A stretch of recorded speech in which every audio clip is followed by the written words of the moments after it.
Okay, fun fact that is relevant to today's video is that 4% of the viewership here on the Bite Shot is from Canada and that 3.6% is from Australia.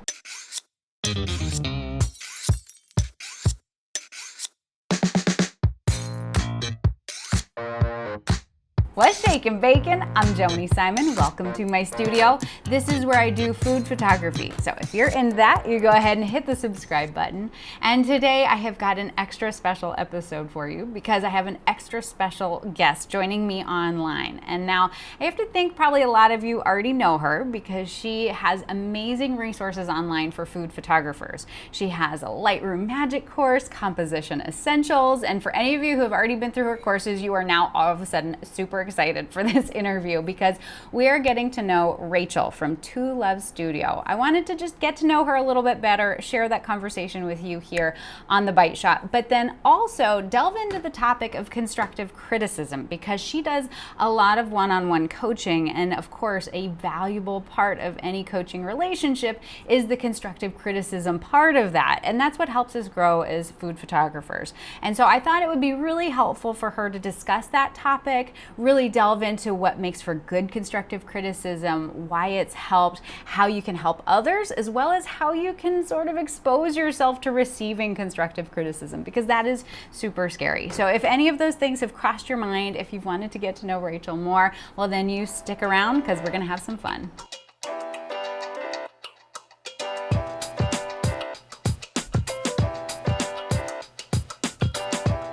But we'll start off with the fun question because, of course, you know, any food photographer loves food. And so, you know, we're supposed to like fancy food and, you know, high-end food. But do you have like a guilty pleasure that's a sort of go-to? Yeah, I would say that would have to be potato chips. Like I love them so much that it could be a meal. And I feel like it has been a meal for me before. And I was actually thinking about, you know, how far I actually take my love of potato chips. And once I actually really stupidly ate a whole bag Oh, just before yoga. And it was not a good idea. No. well, and if it's those salt and vinegar chips, those like just ruin the roof of your mouth. Yeah, they do. Yeah. Of course, I oogle over your Instagram feed and I love seeing your work online and the things you do for yourself. You do a lot of personal projects, but then also the work you do for clients. And certainly as a food photographer, you know, you've got to have dynamic range in terms of being able to fulfill a lot of different styles and types of Yeah. work. And so that being said, you at the end of the day still have sort of your signature style. Yeah. The So style that, how you would know, you that you describe started. that? If somebody had never seen your work before, what would you say is your style? I like to describe it as food portraiture. And sort of what that means is like really focusing on the food itself, making that really strong, making the food styling, thinking about the little details in food. So not relying too much on props or other elements. So a little bit more of a minimalist style.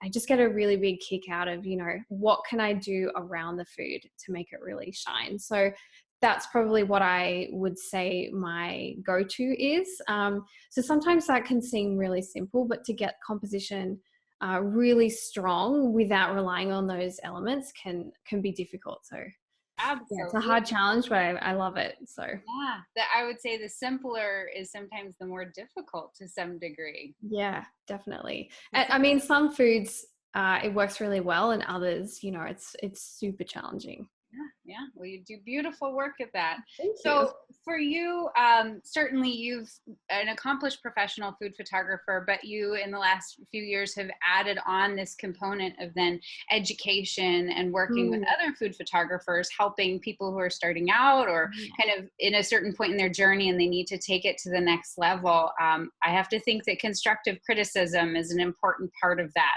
relationship, right? Yeah, definitely. Yeah. So for you personally, I have to think that maybe you draw from some of your own personal experience with constructive criticism. Is there a particular experience you can recall that was important or integral to some development in Yeah. your personal food photography journey? Yeah, definitely. And I think when you work as a professional, especially these days with social media, there's kind of two types of like constructive criticism that you'll find. So you can, work at home, work for a client, and be dealing with them. But as you start to get a little bit more through your journey and you take on bigger jobs, you sort of work as a team. Mm-hmm. And that's different as well, because you've got, if you're on set, you've got stylists, art directors, and then you've got the client as well. So it's kind of like you're working in a different, it just takes a little bit of a different spin, I think, because you're trying to get something as a team. But thinking about an experience that was really valuable, and it's the small things, I think. So the biggest thing was I sent out my portfolio, this was a couple of years ago, to a bunch of publishers. Mm. And, sometimes you hear back, sometimes you don't. And so one of them emailed me back and he was like, I really love your bright and airy stuff, but I'd like to see more dark and or moody. And just the way he'd written it, I was like, oh, he hasn't clicked through my entire portfolio. Yes. So I had separate galleries for all these things. And the way I'd set up the link, it just looked like portfolio. So he'd landed on my portfolio online and just saw my bright and airy, and he didn't click through, like they're busy. Sure. And so I sat with that email for a while and I was like, should I tell him that I actually have all that work and that he didn't look at it? And there's this thing when you get it back, you feel like a bit of an idiot when you've done that. Right. So I just thought about it for a while and I was like, the biggest thing was to make it easy for people to see the breadth of what you can shoot. Mm-hmm. And so that really came back to me to put everything in one portfolio, so that, next time I sent it out, someone can really see a beautiful snapshot of everything I can do. So even though that was just a little thing, I think that helps a lot, especially if you want to stand out. You've got to catch these people's attention really quickly. Yeah. And an interesting point is, I don't know if I think you might have seen on Instagram last week, I was talking about that in terms of our feed, because, we're told that really great strategy is to have this curated Instagram feed where everything moves through colors or it's all bright and airy. But as a freelance photographer, I think that should also be a snapshot. And so, I haven't done that even when I had the feedback from this person. So, I've been thinking about making that more sort of, everything I can shoot, which I think is something you do really well. So thank you. Yeah, no, but it is a challenge when you've got these voices in your head of what your work should be, as opposed to really being able to market yourself as a professional photographer. Yeah. Be a dynamic. Yeah, exactly. And making it obvious and easy for people. So that's what I'm trying to move into my Instagram. Yeah. Yeah, to match that up with my portfolio. So. But what I think is so interesting and certainly speaks to the success you've had is that moment of making that decision to send that portfolio out in the first place. That takes a lot of guts and a lot of confidence. Yeah. Yeah, it does. And especially because you don't hear back a lot of the times because people are so busy. And when you work alone, you get the little voices in your head just being like, oh, your portfolio wasn't good enough. And yeah, so I think the tough thing, like that's a big step. But then the tough thing is to like keep pushing through that when you don't hear, and like to keep moving forward.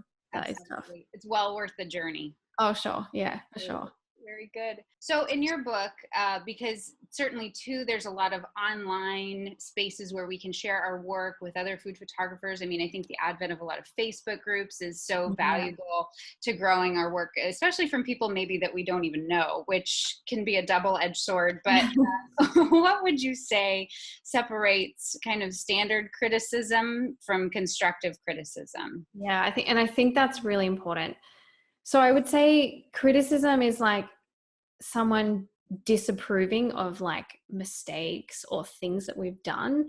And I would say criticism kind of like shuts the door. Like there's no conversation. It's just like a statement. Mm-hmm. It's where creative criticism should leave you feeling empowered and should be a conversation. So I had a client once who, we've all had this, but I had a client who didn't like the selects that I sent from a shoot. And the email I got back was, I don't understand why you would do this. Like, it looks weird. I don't get it.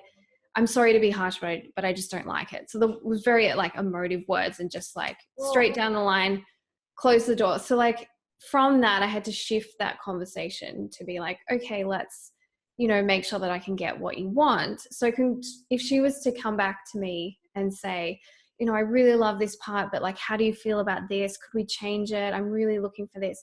It allows me to see, where she wants to take the shoot.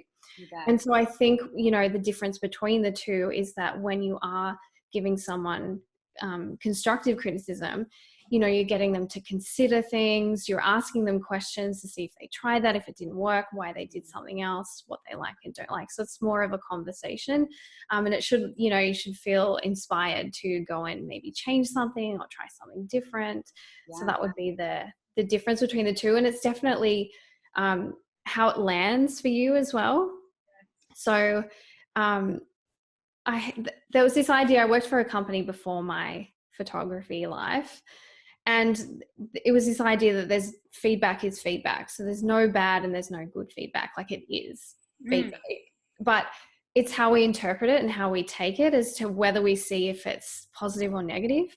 And so I think with criticism it does come across very like one-sided, no more conversation, I don't like something, versus creative or constructive criticism where there's a conversation around how to improve it. Absolutely. And so, for folks looking to receive definitely that more engaging educational approach, where would you recommend they seek out those kind of relationships? I think trying to find a community where you feel supported, where you feel that you belong. You don't want to just find somewhere and kind of like fit in. You want to find a community that values maybe the style or the approach that you have. If you are, if you shoot restaurants, finding other people who shoot the similar things as you. And then just thinking about what's the worst that can actually happen by doing that. Yeah. Well, and that's the other thing too, right? Because everybody to some extent is also bringing an opinion. And so if you're very committed to the decisions you've made creatively, then by all means, that's the artistic approach too. Oh, for sure. Yeah. I love it. So for you, you've recently taken on this really great journey. You're very public about bringing on 2 new mentees. It was originally just going to be 1, and then it was 2. And so, was 2. So, which I have to think, oh my gosh, what an amazing opportunity for them to learn and grow. But certainly as somebody providing feedback to people and that constructive and creative criticism, do you ever find that difficult doing that with other people? I think, it can be difficult. I've had a lot of practice at it. So, I feel like I'm in a better space now, but I think the biggest challenge is that you don't want to like stamp out someone's creative style.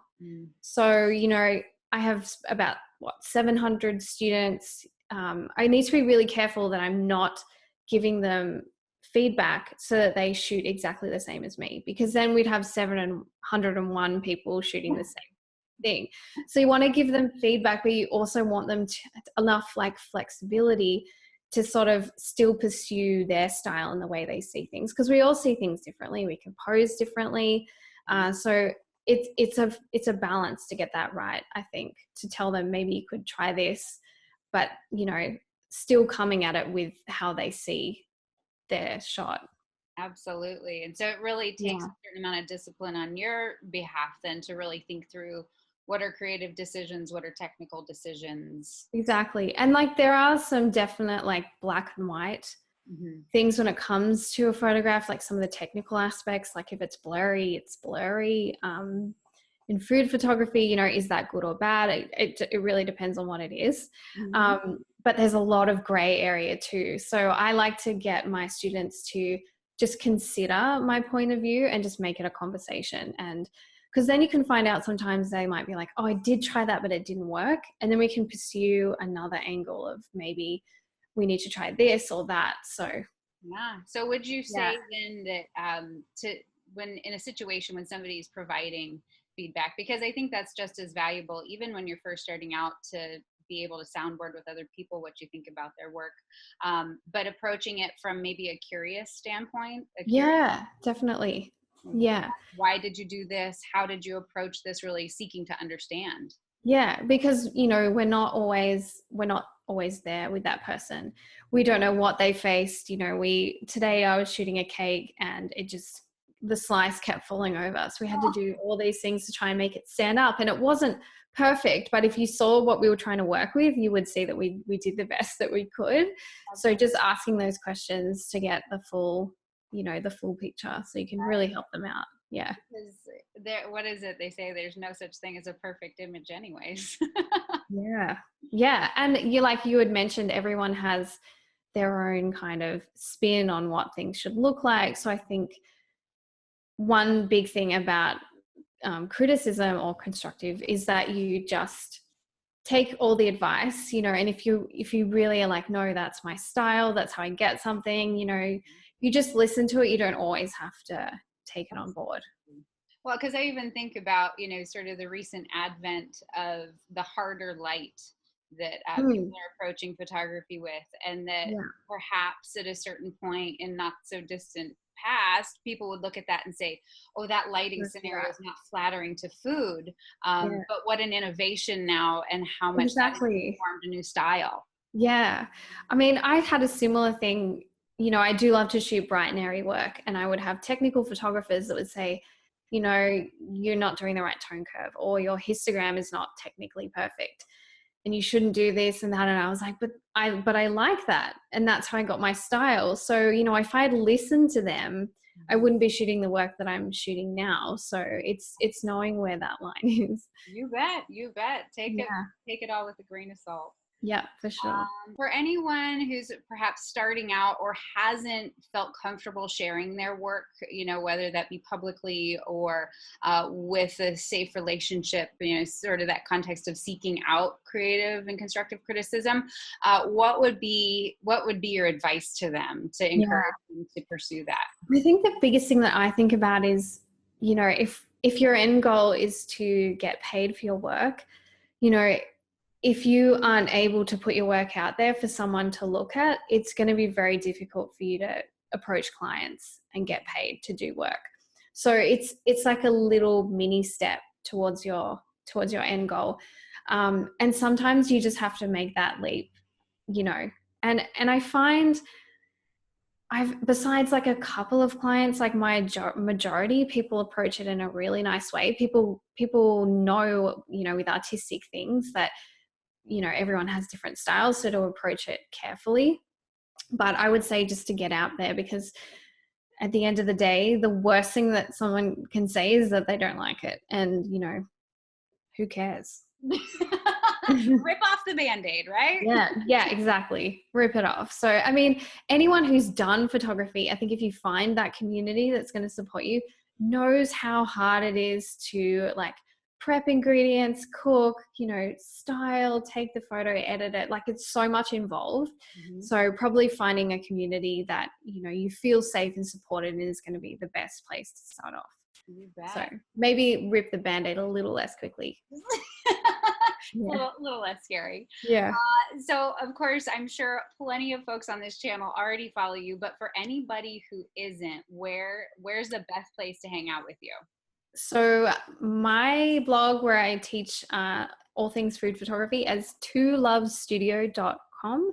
I do have a free 7-day photography course that you can, if you jump on, you'll find the information for that. A lot of people are taking it. There's a lot of great information in there. So I'd love, as you do as well, you share a whole bunch of free stuff, because I think it's really important to help out the community. So you can find me there, or on Instagram at twolovesstudio. So a big thank you to Rachel from Two Love Studio for spending some time with us here on The Bite Shot. And like I've mentioned before, you can check her out. I have linked all sorts of helpful things below as far as her courses, as well as her Instagram. You definitely got to go check her out. And so with that, I hope you have a fantastic day. Hope you stay out of trouble, and I will see you again here real soon. Okay? Bye.